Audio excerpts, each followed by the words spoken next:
बालू पटाया जा रहा है माटी के नाम पर, सोलिंग के नाम पर पुराने ईंटा को दिया जा रहा है, कहीं वो भी नहीं दिया जा रहा है, प्लास्टिक पर ढलाई किया जा रहा है। बड़ी विचित्र स्थिति है, कोई सुनने वाला नहीं है। एक तरफ से ढालता जा रहा है, दूसरी तरफ तो पीछे से वह क्रैक होता जा रहा है। तो अभी क्रैक बगैर बरसात के क्रैक हो रहा है, तो आप समझिए जो बरसात होने के बाद तो टुकड़े टुकड़े में टूट करके तिरहुत बर्बाद हो जाएगा। और उसमें अलग अलग फेज में अलग अलग ठेकेदारों को दिया जा रहा है। उच्च स्तरीय जांच एजेंसी तिरहुत नहर बांध पर जो काम हो रहा है उसको जांच करके देखे कि वह काम जिस कारण से हुआ जा रहा है, सरकार जिस लिए वो योजना बनाई है, क्या उसके मुताबिक उस नहर पर काम हो रहा है। अगर सरकार ने योजना बनाई होगी तो इस तरह से काम करने की योजना तो बिल्कुल नहीं बनाई होगी। वहाँ सिर्फ मिट्टी पर प्लास्टिक बिछा करके ढाला जा रहा था। तो इस स्थिति में यह काफ़ी कमज़ोर है और एक बहुत बड़ा भ्रष्टाचार का मुद्दा दिख रहा है। हम इस मामले को हाईकोर्ट में ले जाएंगे कि आखिर क्यों 12 साल पहले नागार्जुना कंपनी काम करने आई, क्यों वह कंपनी ब्लैक लिस्टेड हुई और क्यों 12 साल के बाद फिर से रिवाइव करके इस योजना को इस रूप में लाया गया, और लाया गया तो फिर इस तरह से अनियमितता से यह काम क्यों हो रहा है।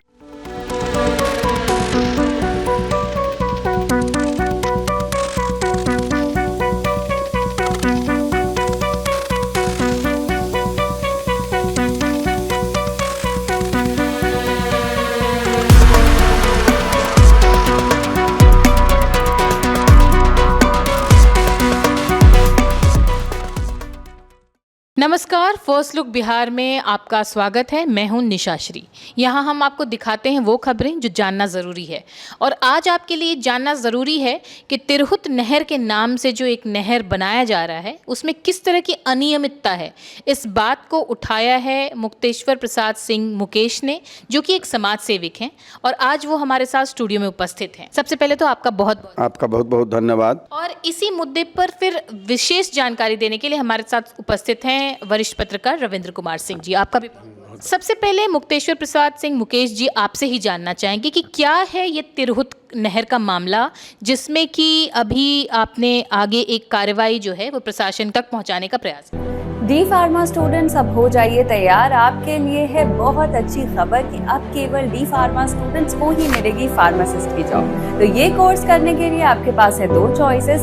डीपीएस ग्रुप ऑफ इंस्टीट्यूशंस के किसी भी कॉलेज में एडमिशन लेकर के आप घर बैठे कर सकते हैं ऑफलाइन कोर्स, या फिर आप कर सकते हैं ऑनलाइन क्लासेस। और उससे भी अच्छी बात ये है कि डीपीएस ग्रुप के कॉलेजेस जो कि हैं इन 5 शहरों में, रांची, दुमका, देवघर, मुजफ्फरपुर और सीतामढ़ी, इन 5 शहरों के किसी भी कॉलेज में एडमिशन लेकर आप किसी और शहर में बैठ करके ये कोर्स कर सकते हैं। आपको कॉलेज के नाम और डिटेल्स मिल जाएंगे वीडियो स्क्रीन पर, और बाकी किसी जानकारी के लिए दिए गए नंबर पर कॉल करें। तो मुझे कमेंट सेक्शन में बताना ना भूलें कि आखिर आप किस शहर में एडमिशन ले रहे हैं। तिरहुत नहर बांध के पुनर्स्थापन और सिंचाई के नाम पर जो योजना अभी चल रही है उसमें बड़े पैमाने पर अनियमितता, भ्रष्टाचार और प्राक्कलन के विरुद्ध काम हो रहा है। हम बहुत शुरू समय से ही यह बात जो भी विभागीय पदाधिकारी हैं उनको आवेदन के माध्यम से, ईमेल के माध्यम से भेज रहे हैं, लेकिन अब तक कोई जांच नहीं हुई है। अंत में 2 दिन पहले हमने अपने प्रखंड के प्रखंड विकास पदाधिकारी महोदय मुसहरी से आग्रह किया कि सर, आप मेरे प्रखंड के हैं और आपके प्रखंड में इस तरह की अनियमितता हो रही है, आपको ध्यान देना चाहिए। तो मैं बीडीओ साहब का धन्यवाद भी करता हूं कि उन्होंने मेरे आवेदन पत्र पर संज्ञान लिया और तत्क्षण जानकारी लिया, और जानकारी प्राप्त करने के बाद उन्होंने जिला पदाधिकारी महोदय को अपना पत्र भेज दिया है कि इसमें अनियमितता है, इसकी जांच कराई जाए। हम आश्चर्य में पड़े हुए हैं कि इतनी बातें उठाई जा रही हैं इस तिरहुत नहर के अनियमितता, भ्रष्टाचार के संबंध में, लेकिन किसी स्तर से कोई जांच पदाधिकारी वहां जनता के समक्ष जाके और उस नहर बांध की जांच नहीं कर रहे हैं। वहां प्लास्टिक पर ढलाई का काम हो रहा है, कहीं पेटी में ईंटा उखाड़ के सोलिंग, कहीं वो भी नहीं, कहीं बिना सोलिंग के ही प्लास्टिक पर ढाल दिया जा रहा है। नहर को देखने से लगता है कि नहर जो पूर्व में थी उसकी चौड़ाई, उसकी मजबूती, उस नहर को कम किया जा रहा है, कमजोर किया जा रहा है, और नाम उसका है पुनर्स्थापन और सिंचाई सृजन योजना। हम तो भयभीत हैं कि आने वाले दिनों में उस बांध की जो स्थिति बना दी जा रही है वह इलाका बड़े खतरा में पड़ेगा और बड़ा डरावना दृश्य भयंकर बारिश के होने से या बूढ़ी गंडक नदी में बाढ़ आने से वो उस तटबंध के कमजोर होने से भयंकर स्थिति का सामना उस क्षेत्र के लोगों को करना पड़ सकता है। और ये सारा का सारा काम प्रशासनिक संरक्षण में, सरकार के संरक्षण में जो ठेकेदार की कंपनियां हैं वो कर रही हैं। बालू पटाया जा रहा है माटी के नाम पर, सोलिंग के नाम पर पुराने ईंटा को दिया जा रहा है, कहीं वो भी नहीं दिया जा रहा है, प्लास्टिक पर ढलाई किया जा रहा है। बड़ी विचित्र स्थिति है, कोई सुनने वाला नहीं है। हमारे वरिष्ठ पत्रकार भी उस स्थान पर गए थे, जैसा कि हमने एक रिपोर्ट में चलाया भी। वो हम आपसे जानना चाहेंगे क्या है वहाँ की वस्तुस्थिति, और अगर देखा जाए तो जांच को भी धोखा देने के लिए वहाँ पे क्या व्यवस्था? जी, जो काम तिरहुत नहर की बात हम लोग कर रहे हैं, इस पर हम लोग 2-3 किस्त में खबर भी चला चुके हैं कि किस तरह से मिट्टी पर प्लास्टिक डाल करके उसकी ढलाई किया जा रहा है, जो कि हम लोगों ने कई इंजीनियर से इस पर बात की। इंजीनियर जो है वो सामने नहीं आ पाए, लेकिन कुछ इंजीनियर आए भी, लेकिन उनका सीधा सीधा तर्क है कि मिट्टी पर प्लास्टिक डाल करके ढलाई का कोई प्रावधान है ही नहीं, किसी भी प्रकार का, किसी भी पीसीसी हो चाहे जो भी हो, उसको ढलाई का वह प्रावधान नहीं। या तो उसमें सड़क ही बनती है तो उसमें या मोड़म वगैरह जो होता है उसको दिया जाता है, या फिर सोलिंग करके किया जाता है। तो यहाँ न सोलिंग है न मोड़म है, कुछ नहीं, सीधे ढलाई की जा रही है।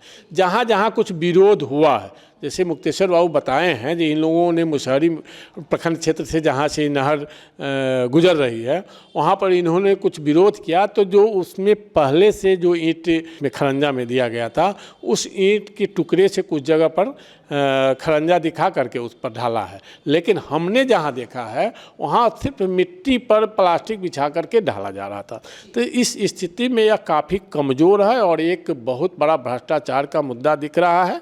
और सबसे बड़ी बात है कि इस संबंध में जब हम मुख्य अभियंता से भी बात करते हैं तो वो भी क्या योजना है, किस तरह की काम करना है, कुछ बताने से इनकार करना है। कार्यपालक अभियंता इनकार करना है, जबकि जिस रोज़ हम देखने गए थे वहाँ पर कार्यपालक अभियंता और अधीक्षण अभियंता दोनों वहाँ मौजूद थे। उनके सामने में प्लास्टिक पर डाला जा रहा था, मिट्टी पर प्लास्टिक बिछा करके डाला जा रहा था। तो ये आखिर क्या प्रावधान, इसका खुलासा करना चाहिए। और कहीं न कहीं व्यापक पैमाने पर भ्रष्टाचार है। और जहाँ तक मजबूती की बात है तो हमने यह भी दिखाया है कि किस तरह से जो खरौना जहाँ से 700 RD 709 बोला जाता है वहाँ से उसका शुरुआत है।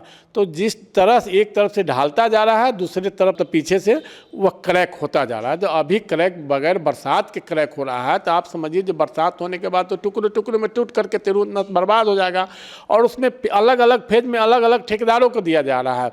जैसे 1-2 पूर्व रिटायर इंजीनियर वो भी अपना नाम छुपाने के शर्त पर बता रहे हैं कि करीब 3000 करोड़ की योजना है और यहाँ से सराय रंजन तक, समस्तीपुर के सराय रंजन तक, और उसमें करीब 1.5 लाख हेक्टेयर ज़मीन की सिंचाई को लेकर के मतलब इस नहर का निर्माण, पुनर्निर्माण जैसे किया जा रहा है।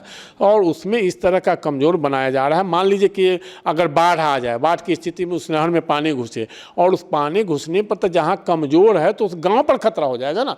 एक तो लोगों का फसल बर्बाद होगा सो होगा, जिस फसल की आबादी के लिए नहर का निर्माण हो रहा है तो फसल बर्बाद होगा तो होगा, उस गाँव पर बाढ़ का खतरा बढ़ जाएगा। इतने खतरनाक काम हो रहा है, उसके बाद भी किसी भी मतलब अधिकारी के कान पर जूं तक नहीं है। सब लोग जानते हुए भी उसमें चुप्पी साधे हुए हैं। आखिर कुछ न कुछ तो मामला है। मुक्तेश्वर प्रसाद सिंह, मुकेश जी आपके पास लौट के आते हैं, और जैसा कि आपने पूरे मामले की जानकारी दी बड़े विस्तार से कि किस तरह से ना केवल उस नहर को छोटा किया जा रहा है, मजबूती पर तो बहुत बड़ा प्रश्न चिन्ह लग ही रहा है।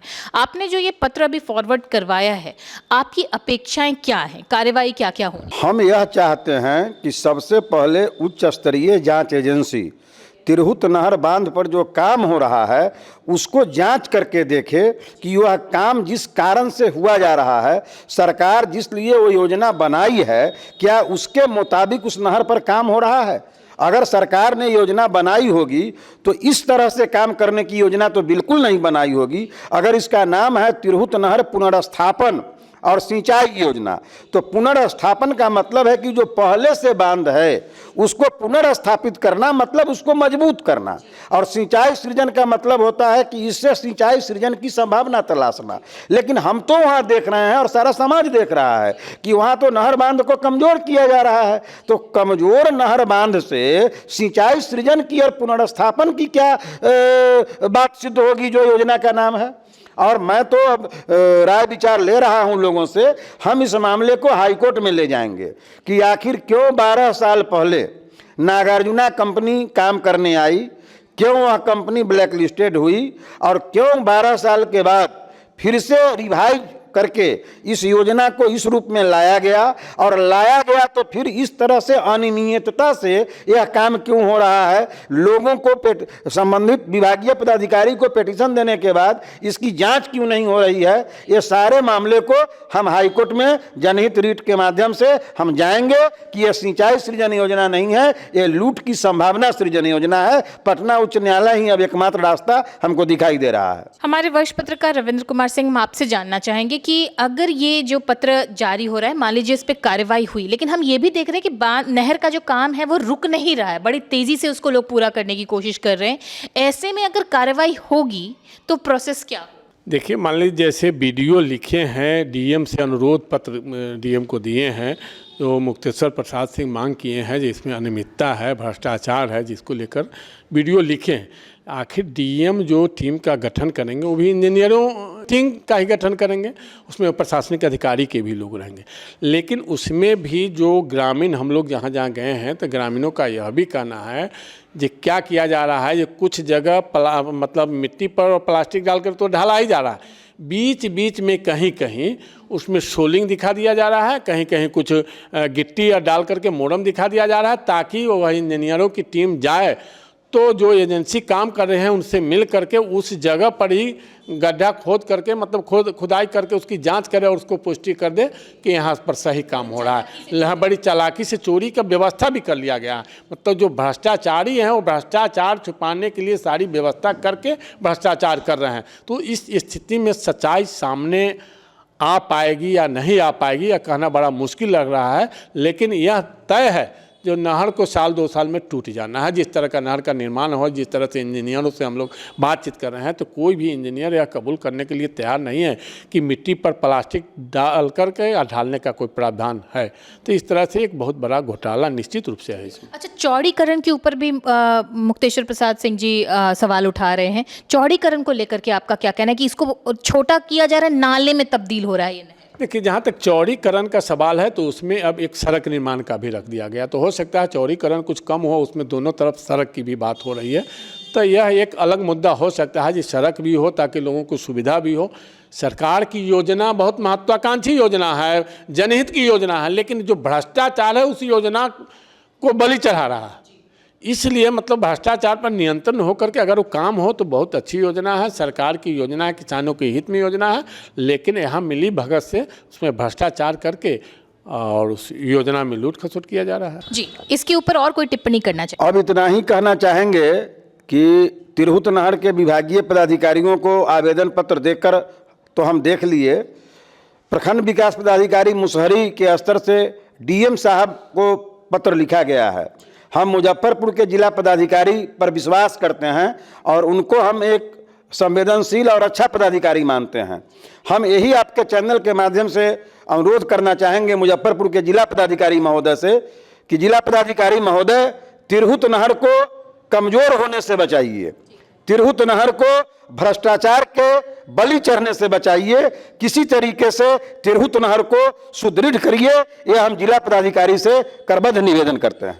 तो देखिए कि कितना ज़्यादा क्षुब्ध हैं जो हमारे समाजसेवी नेता हैं मुक्तेश्वर प्रसाद सिंह मुकेश जी, और किस तरह से ये बिल्कुल निवेदन के मोड में है, क्योंकि उनको दिखाई दे रहा है कि अगर इस नहर में जिस तरह से घोटाले हो रहे हैं, ये सिर्फ नहर को नहीं, ये पूरे के पूरे गांव को लील सकता है।